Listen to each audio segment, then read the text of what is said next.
his story. That is history. It's his story. Whatever happens in history, you can trace it back to something that he has planned. And what I want you to get out of this morning is you're part of the plan. Everybody is part of the plan. And if you can grasp that you're part of the plan, if you don't fulfill your part that you've chosen, you're chosen to fulfill a part, and you can either fulfill it or you can choose not to. And your reward's going to be based on whether you chose to do it or chose not to do it. That's what your reward's going to be based on. Not going to be based on your performance, because he's already got it worked out what you're supposed to, So the whole mindset of this, and I hope to bring it out today, is that everybody that we'll be talking about today, we just sang that song, Mary Did You Know? She didn't have a clue. She knew her part, but now 2,000 years later we can sing about, did you know? No, you didn't know. Because God doesn't tell us everything. Why? Because most of us would freak out and go hide. He just gives us the little bit, just trust me in this. Can you carry a baby? Yeah, I can carry a baby. Okay, that's what I want you to do. Because it says all through the scripture, I don't want to get ahead of myself, but it says that she pondered this in her heart. She pondered this in her heart. Why? These people are saying all these kinds of kid about my kid. So we're going to look at some of that time frame, and I don't want it to. I want to put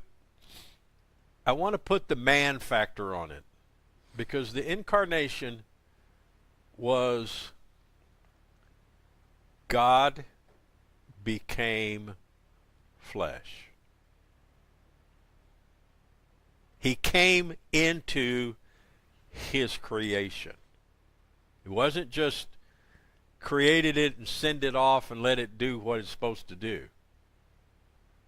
He came into it to affect it and to tweak it, if you will. He had to come into his creation to tweak it because of sin. But anyway, we're going to start in, I told you to go to Luke 2 and Matthew 2, but I have to read a verse out of Luke 1, and it's verse 56. Mary remained with her is Elizabeth, and John, or Zachariah, John the Baptist's dad, about 3 months, and returned to her home.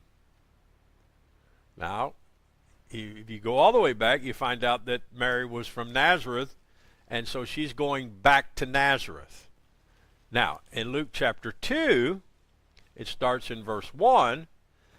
In those days, a decree went out from Caesar Augustus that all the world should be registered or taxed. I'm reading out of the ESV. And this was first the registration when Quirinius was governor of Syria. Now, there's an alternate way to translate that. This was the registration before Quirinius was governor of Syria. Why am I putting that emphasis in there? Because some have said Quirinius was not governor when the tax was done. One translation says around the time he became. So it could have been before. Because people have always tried to pick apart the Bible, and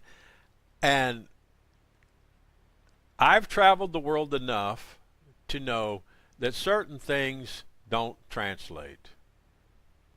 Certain essences don't translate. So you have to go back and try to you have to look at the audience, you have to look at who's writing it, and to give you a background, I would say all of the information that you're going to get in Luke's gospel about the incarnation came from Mary herself. Doesn't have much in Matthew about what Mary's point of view was.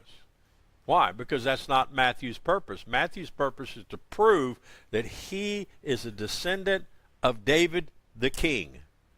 Well, David had more than one son. He had a number of sons, but it was assumed that he would come through David as king, and since Solomon was king, it would assume that he would come through Solomon. So they traced Solomon's lineage. But when you get down a few right before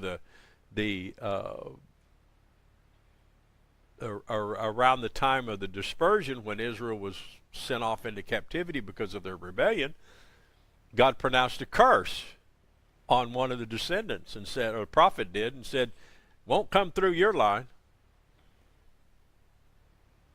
But it still had to be a part of David's. But they kept following the tradition of going through Solomon. That's why you have one genealogy in Matthew. It runs through Solomon. Then you get over to Luke's gospel, you do the genealogy. It runs through Solomon's brother, Nathan, who was also a son of Bathsheba and David. So God dotted all the I's and crossed all the T's. Because Joseph could prove his all the way back to David. Mary could prove hers all the way back to David. So he was definitely the son of David. So that's why you have these, what seems to be contradictory things in the scripture. They're not contradictory, they're complementary. But a lot of people say, well, that's a contradiction. Well, it's like the contradiction in the covenant. God said you're healed. That's what God's opinion is. But when God says it, it's done. But there's a process. When did Mary conceive? When I believe Mary conceived, when she said, be it unto me according to your will. That's when it happened. So, of course, some of these things are speculation, but we can put time frame on it. Anyway, going back to Luke chapter 2. And all went to be registered, each to his own town, and Joseph also went up from Galilee, from the town of Nazareth to Judea, to the city of David, which is called Bethlehem, because he was of the house and lineage of David, to be registered with Mary his betrothed, who was with child. And I'll stop right there. There is a lot in that verse.